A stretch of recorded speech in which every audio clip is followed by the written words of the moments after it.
নমস্কাৰ বন্ধু বান্ধৱীসকল, স্বাগতম জনাইছোঁ আমাৰ ইউটিউব চেনেললৈ।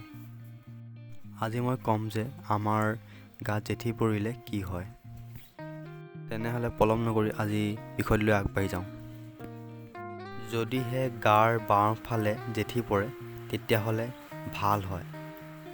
যদি সোঁফালে পৰে তেতিয়া ভাল নহয়, হানি হয়। আঁঠু, কলা ফুল আৰু ভৰিত জেঠী পৰা ভাল নহয়, বাকীবোৰত ভাল।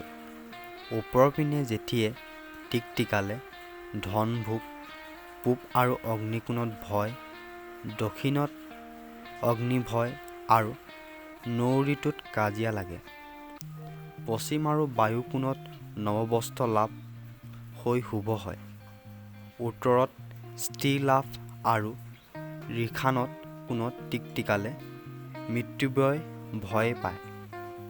তেনেহ'লে বন্ধু বান্ধৱীসকল, ইয়াতে আমাৰ ভিডিঅ'টো সামৰিছোঁ।